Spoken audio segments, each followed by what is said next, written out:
Welcome back to Good Morning Kenya. My name is Mark Migu. You're watching The Viewpoint.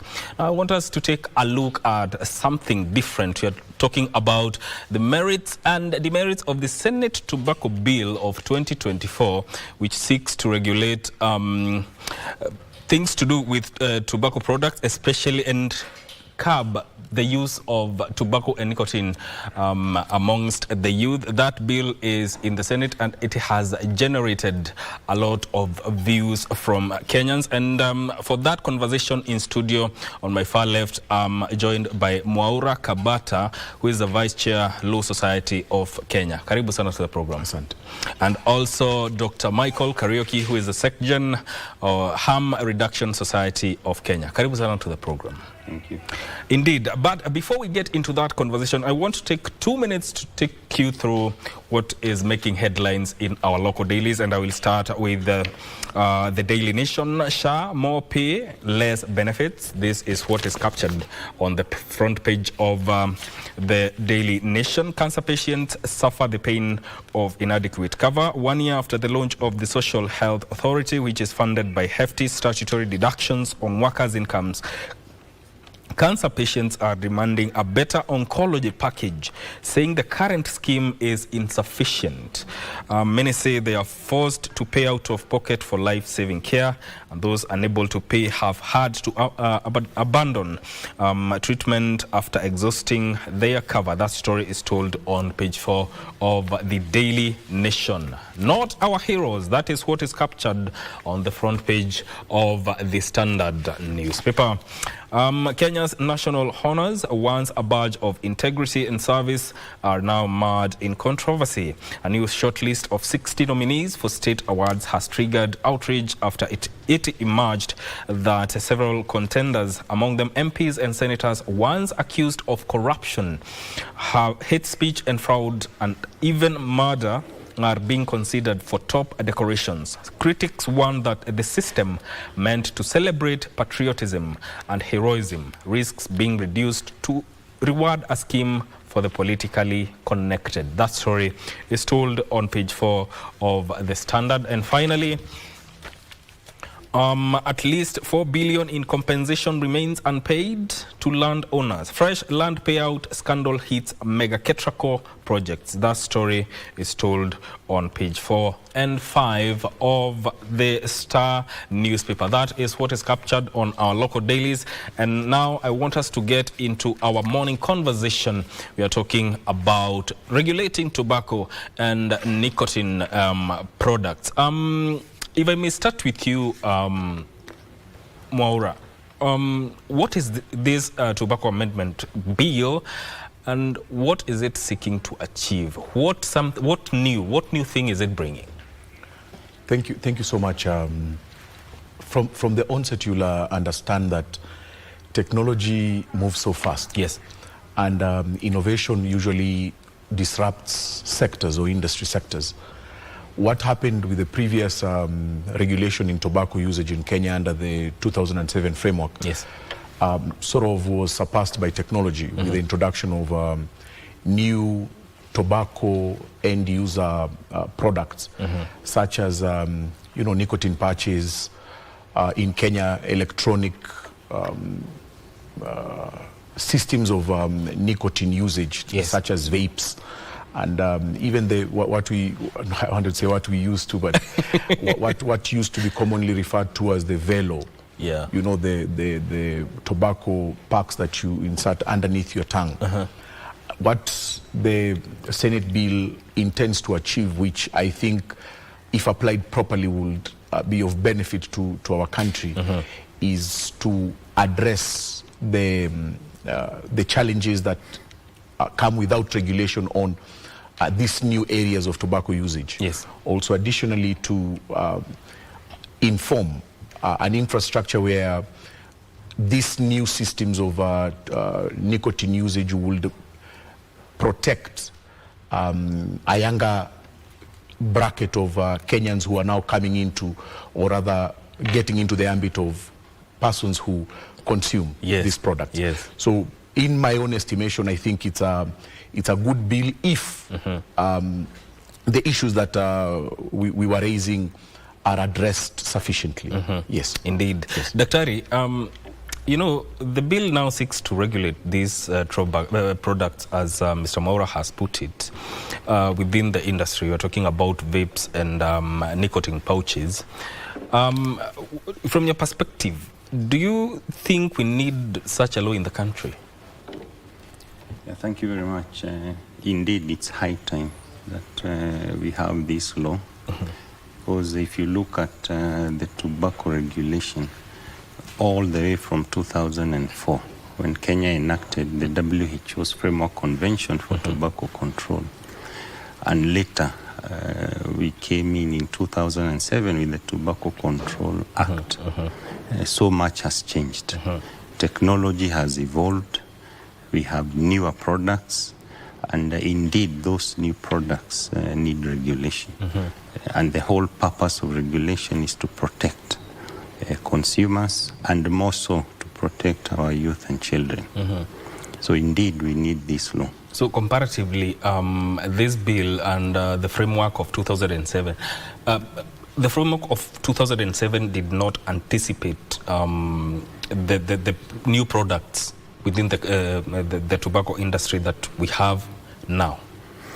Yes, if you look at the history of tobacco regulation, all the way from World Health Organization, and in 2003, and Kenya adopting or enacting the laws in 2007, there was no such anticipation.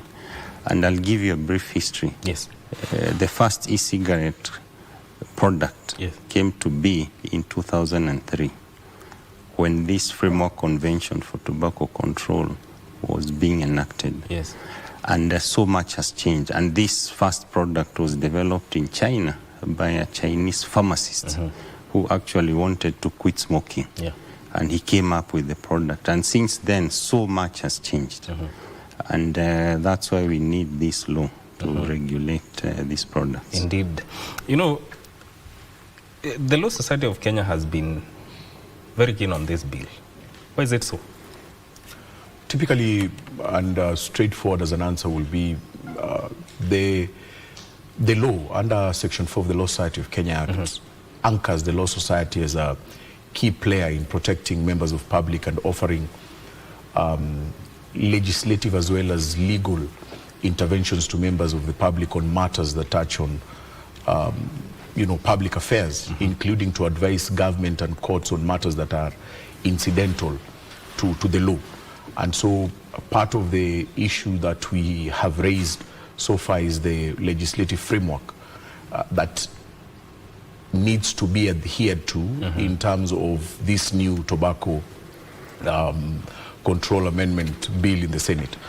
There is nothing more to say, or rather to report home, as we keep on insisting on the fundamental facets of public participation, not only as a statutory or as a legislative tool for enactment of law, but primarily so as a constitutional requirement, that without it, then there is no legitimacy in terms of law making, in terms of regulation making, or even in terms of policy making.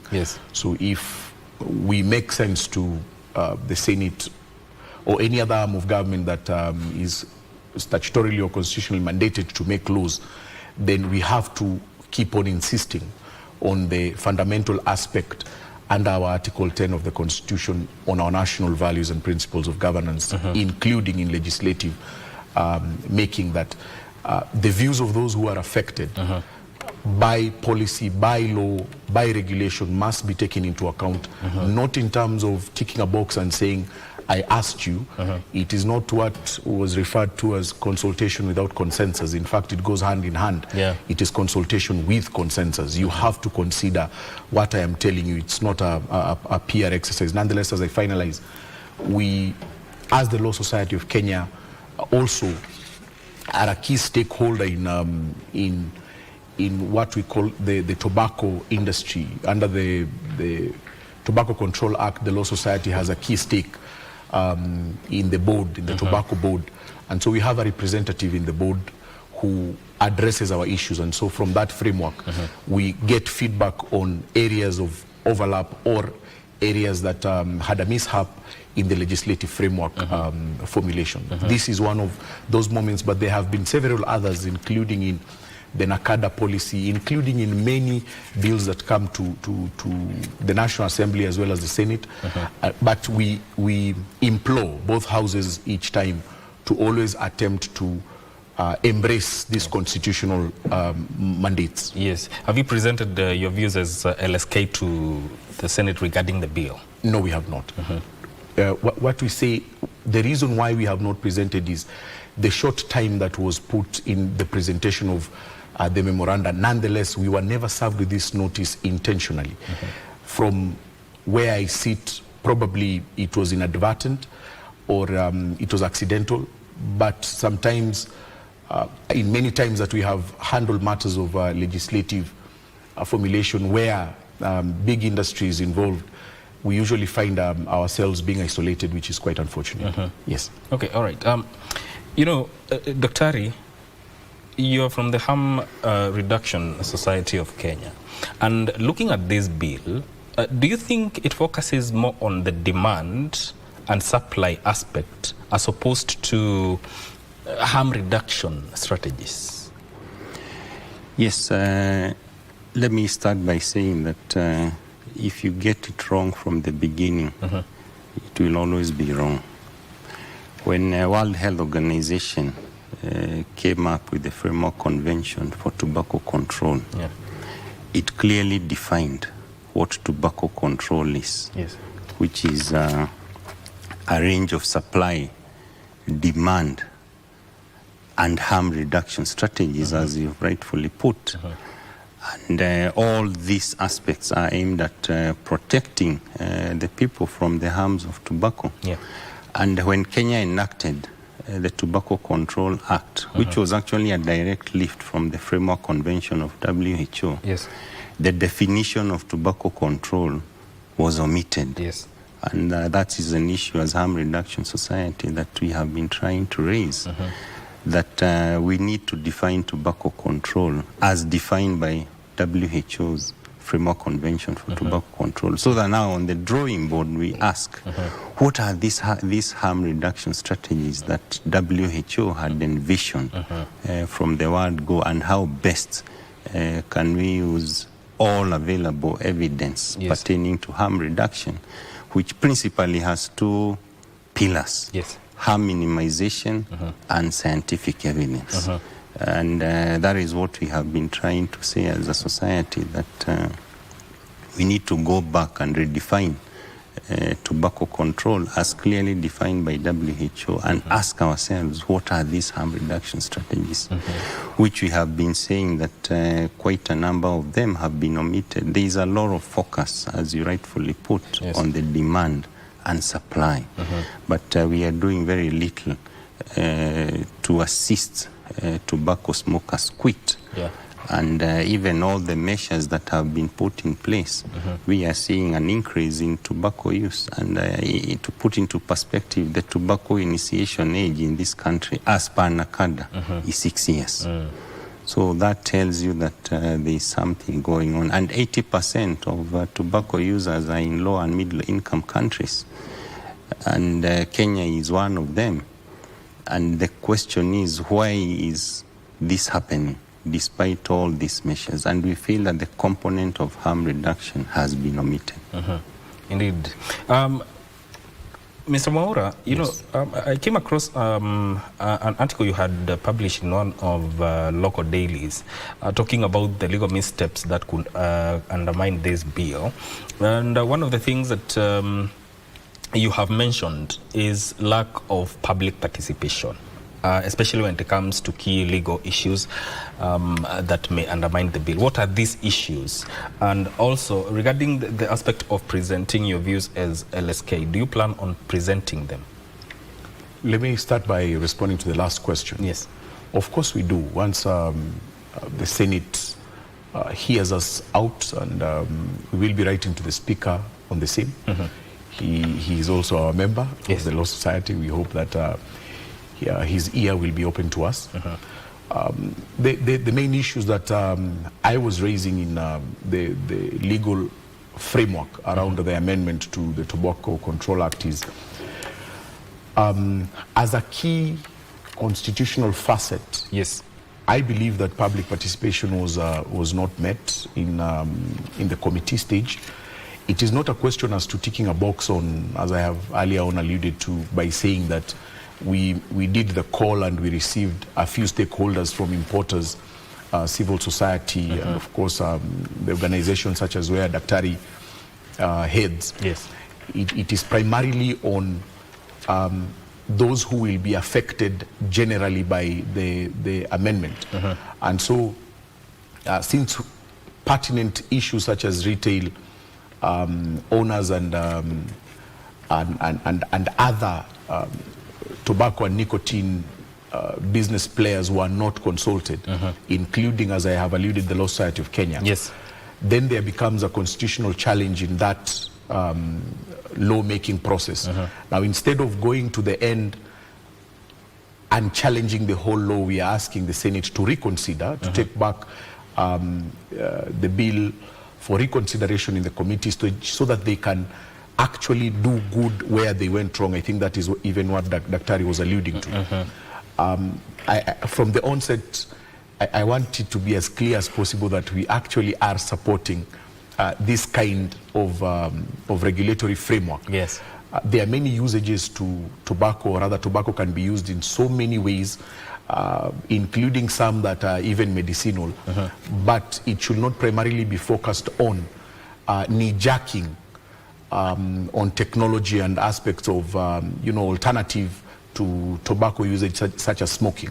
So if you look at the law-making process, there was a significant lapse in adhering to the constitutional facet on public participation. And even though both houses usually run away and say Standing Order 148 allows within the lapse of 30 days that it can go to second reading without this, it becomes constitutionally offensive because it cannot pass that test if you just say that our rules, our internal legislative house rules allow us to overlook this particular facet.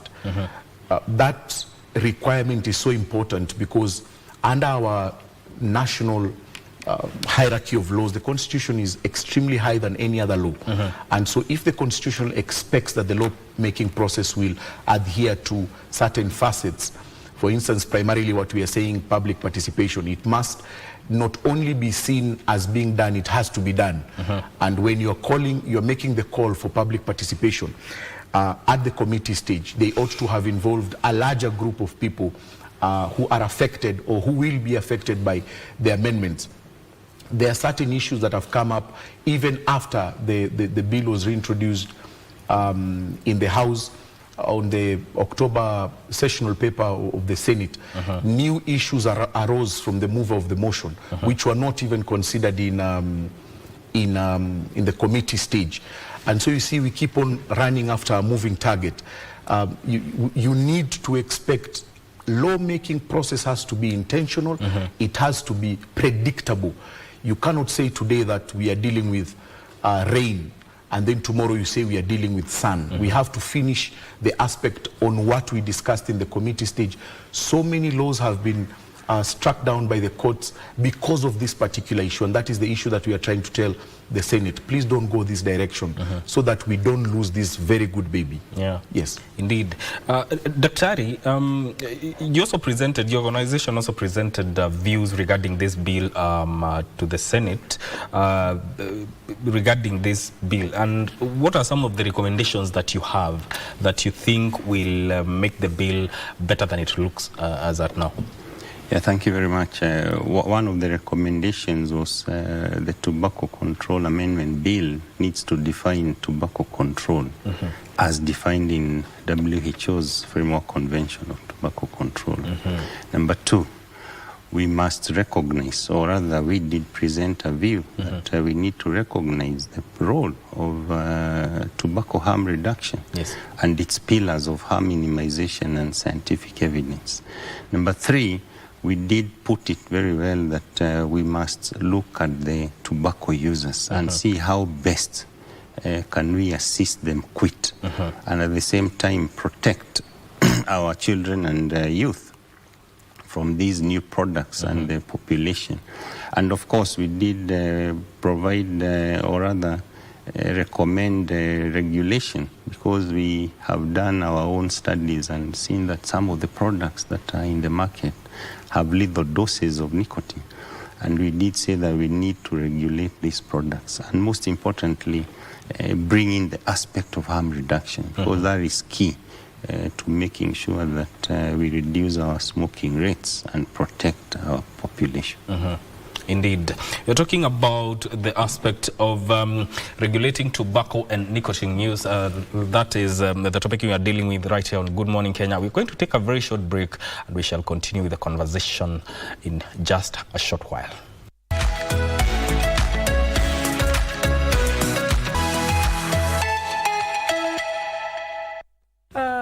Welcome back to Good Morning Kenya. We're looking at how we can, the merits and demerits of the tobacco regulation amendment bill that is before the Senate. And Daktari, as we are talking off air, and here Mr. Mwaura has asked a very pertinent question. How do we compare in terms of smoking? How do the numbers look? How do we compare to other countries, especially when it comes to underage smoking? Yes, the smoking prevalence in Kenya is about 1 in 10 adult males are smoking, about 10 to 11%. And that translates to about 2.5 million. Yes. And the statistics we have is that slightly under 1 million youth are smoking. Wow. Our NACADA statistics are very clear that our tobacco initiation age, actually smoking, is 6 years. 6 years? 6 years, which was a very shocking statistics. It's alarming. And that tells you that we are having young people get into tobacco as we move along. And we have tried to look at what is the cause. And we realize that some of the causes originate at the family level, whereby the parents smoke at home in the presence of children. They send their children tobacco to go and buy. Yeah. Some of them, it was shocking that they request their young children to light the cigarette in the kitchen or somewhere and bring it over. Then, of course, the effects of the leftovers, the leftover sticks. Children will always want to experiment. Yeah. And also, most importantly, we realize that cigarettes are being sold in single sticks, which is against the law. So that implementation aspect of the Tobacco Control Act is still missing. It's still missing. Still on you. How do you think other countries are approaching these issues, especially when it comes to the new nicotine products? Are they banning or encouraging them?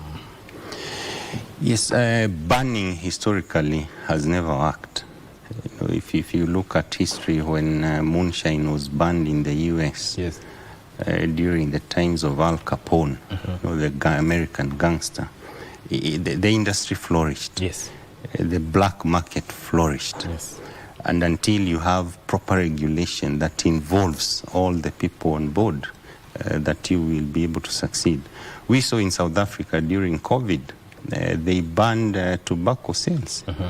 And what we saw was illegal tobacco and cigarettes business in South Africa flourished. Cigarettes were getting all the way to South Africa from Kenya through the black market, until the government realized that banning does not work. But most importantly also, we need to embrace science, because we have been saying as a society that you cannot equate nicotine to tobacco. Nicotine is not equal to tobacco. And WHO is very clear that nicotine does not cause cancer. And it is on that premise that we have nicotine replacement therapies approved by WHO to assist smokers to quit. Yes. These are nicotine patches, nicotine gums, nicotine inhalers. Yes. And they have been approved by our Pharmacy and Poisons Board and Ministry of Health as smoking cessation aids for those who need to quit smoking. But we are saying Science is going further and saying that we need to embrace safer alternatives. And that's a concept that we did present to the Senate, that we must bring in the concept of safer alternatives. Because studies all over the place, especially in UK and other places, have shown that these safer alternatives are 95% safer, without doubt, than tobacco. Tobacco has more than 7,000 carcinogenic substances. That's a known fact. These safer alternatives will not give you that kind of load. And at the same time, as a society, we are saying we need to continue with the research. We must embrace science for us to be able to make good decisions that will assist our people. So the aspect of the scientific aspect ought to have been included when this bill was being drafted. Yes, and that was also one of our proposals. We need to embrace science. Yes. You know, there was a survey that was conducted by a Campaign for Safer Alternatives, and a majority of Kenyans from the survey believe that the tightening these restrictions on nicotine products will drive, will backfire, and maybe these the consumers now will resort to getting these products from black market. Is that the case? Absolutely. Let me give you an example of what happened during the COVID restriction period around 2020 and 2021. Yes.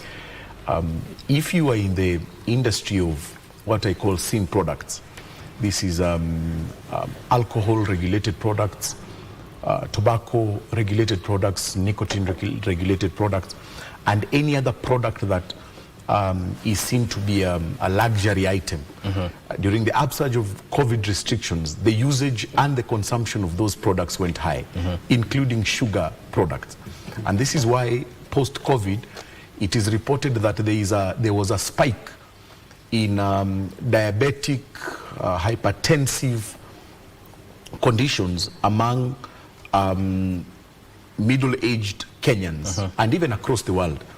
What I'm trying to get at is the more you restrict a particular commodity in the market, market forces usually drive an upsurge in that product's embrace with the public.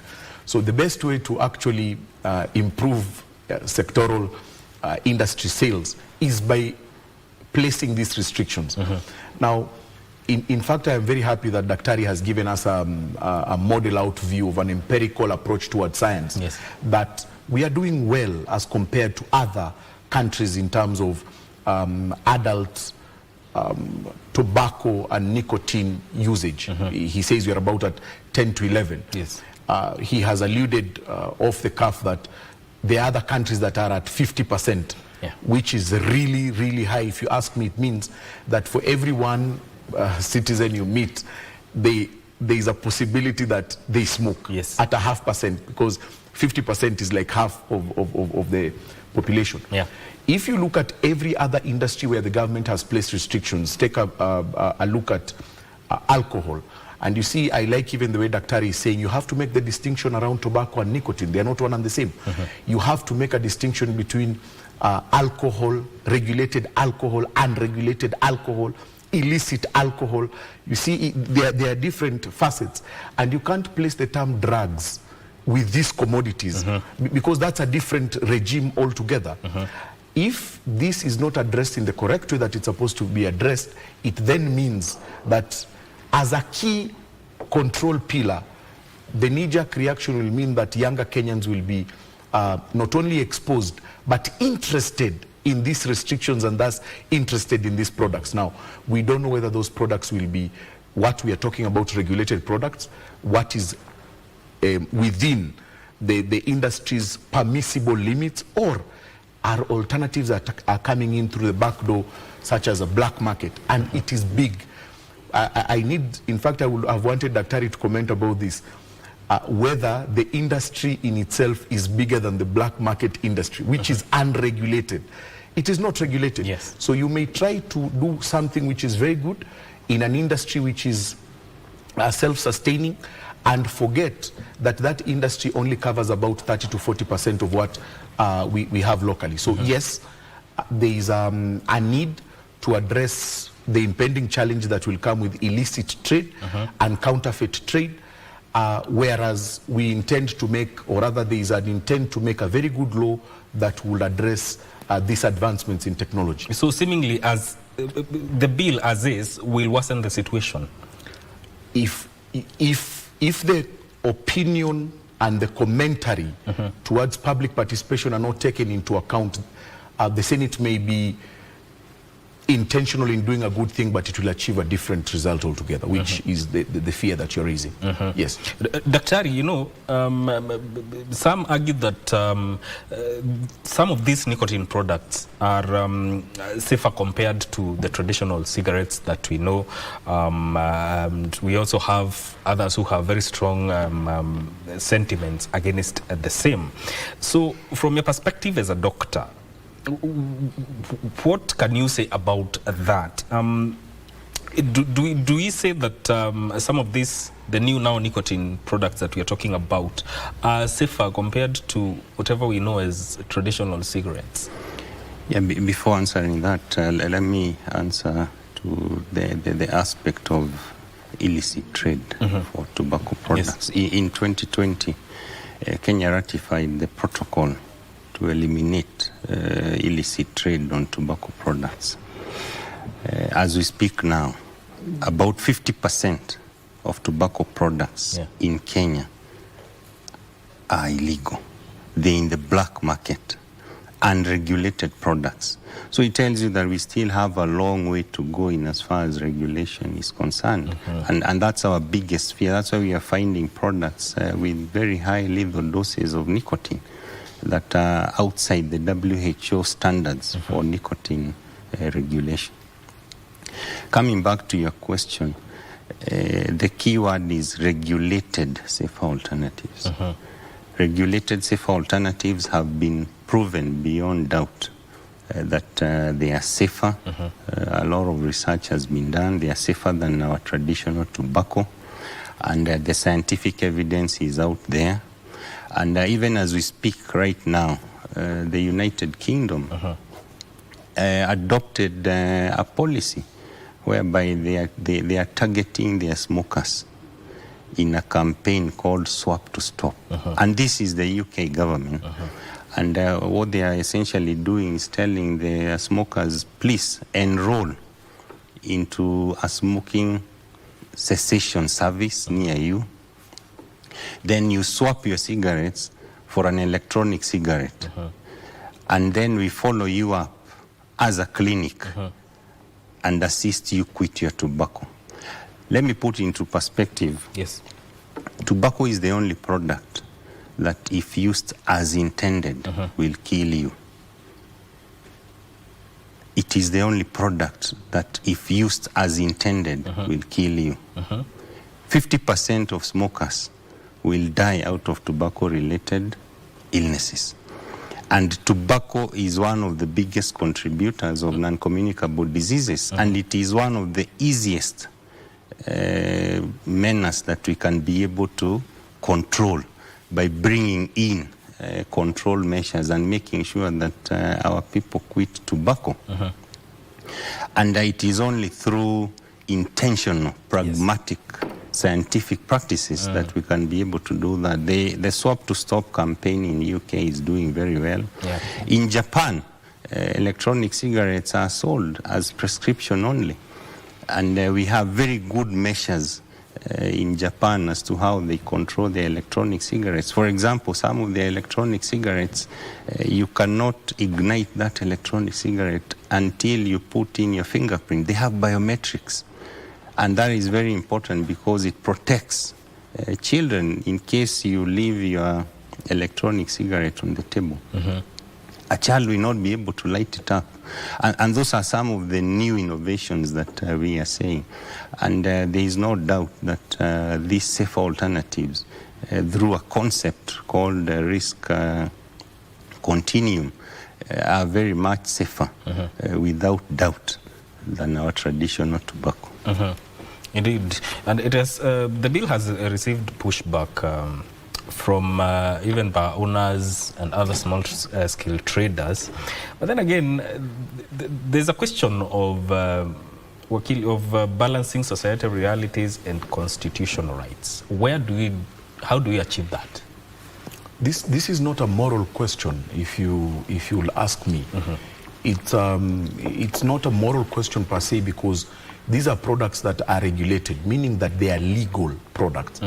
And so I don't know why we are getting it wrong from the onset that we are dealing with a death sentence here. You have a higher likelihood to have chronic illness out of lifestyle choices such as the consumption of processed sugars than having lifestyle challenges guaranteed on tobacco as well as nicotine usage. I'm not being a peddler of sectoral industry here, but I'm saying you have a higher likelihood to die from a car accident than a complication in terms of a lifestyle illness out of these products. What I'm trying to say is it's not doom and gloom if we do it in the right way. From a standpoint of retail owners, there is that legitimate expectation that business will remain predictable for a long while, and any disruption in the market, if you remember in 2007 with the secluded usage of tobacco, we saw you couldn't smoke outrightly in a public service vehicle.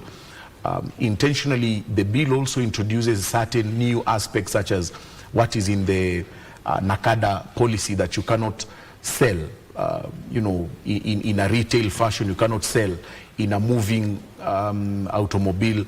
You cannot sell within 100 meters. Now, you remember NACADA policy is 300 meters. This one says you cannot sell 100 meters in an area where any person under the age of 18 commonly resides. The reality of our lives is that even our city planning did not envisage this. We have shops right next to a school. We have bars right next to institutions where younger people visit. For instance, malls. In a mall, it is definite that you will find these products, not only in the restriction that they are put in a corner or somewhere where younger people cannot access, and the intention that you have to prove that you are of majority age.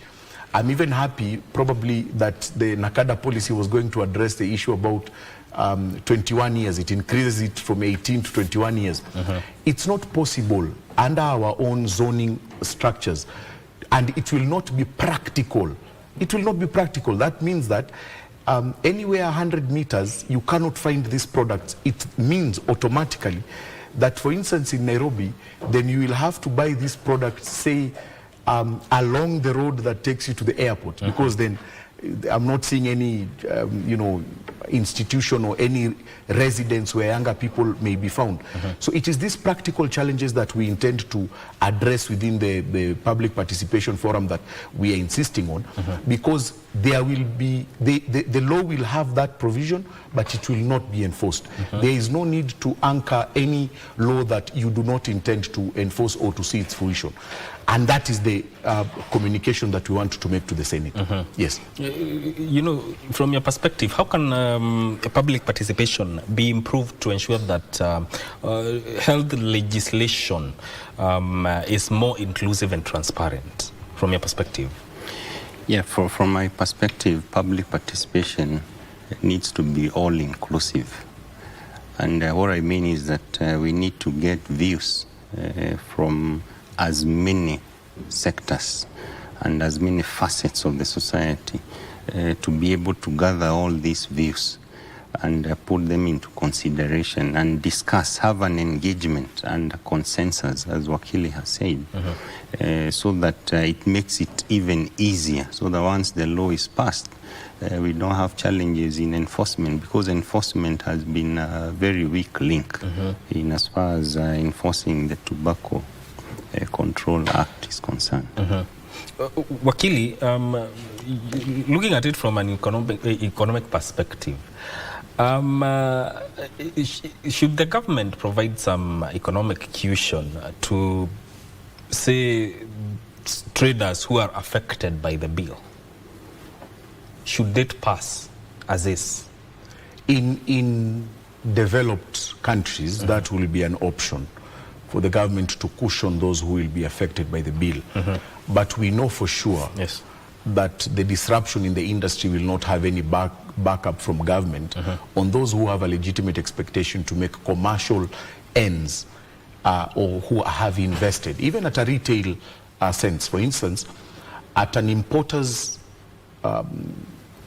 level, we talk about big money, you know, containers full of these products being imported.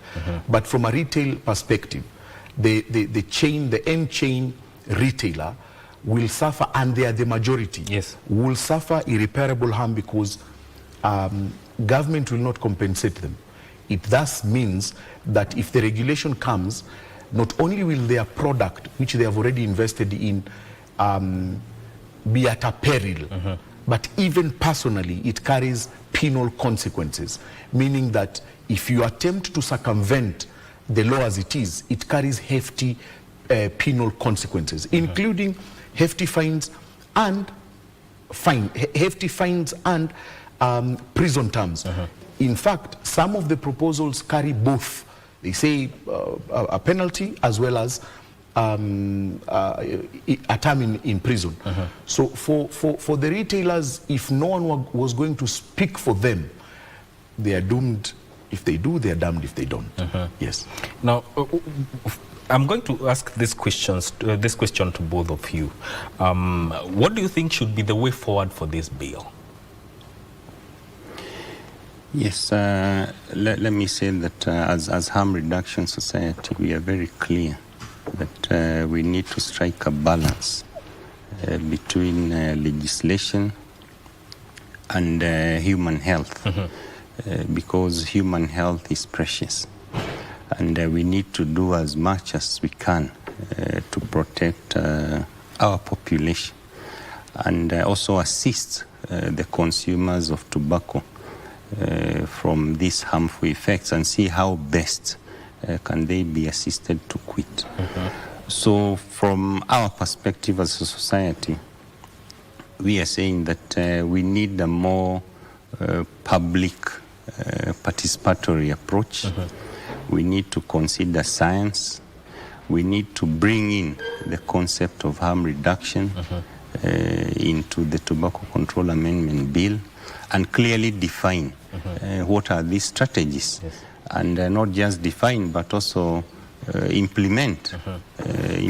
For example, even the recommended WHO concepts of smoking cessation are not yet fully implemented. And we are telling the ministry and we are telling the government, we need to consider our smokers as people who need help. We need smoking cessation services across all our counties, recognized, funded, provision of WHO recommended products. As we consider more science into safer alternatives, we must start from there. Indeed. Wakili, what is the way out for this bill? I have to agree with what Dr. is saying. Returning the bill to the Health Committee for reconsideration of the committee's report will be important because public participation will take place there. But also key focus on sectoral player interactions to address issues that may have been left out. We have the common market protocol in the East African region. We may see an increase in products from other countries which are less competitive or restricted within an illicit fashion. And this means that even as a country, we will not be benefiting from the regulatory impetus of taxation on those products. But key will be the need to make that emphasis that without public participation, the end product of this really, good bill would be inevitably challenged successfully in court, and then we'll have lost a period from 2024 when it was introduced at first in the Senate to now, rather than agreeing to take it back through a small polishing process where it will find its legitimacy. There are very many overlaps in functions now between what the CS for Health can do in the proposed bill and what is already being done by, say, other institutions like KRA and the Kenya Bureau of Standards under the Standards Act, the KRA under the Excise Duty Act. They have those functions already in place. Taking them back to the CS in the proposal by the bill will then see an overlap in these functions, and thus will be an administrative nightmare that will not be able to be addressed once practically rolled out. So all in all, just take the bill back to the Committee on Health and open it up again for public participation so that it sails through in the intended fashion that the preamble of the bill intended it to achieve. Indeed. Gentlemen, your time is very much appreciated.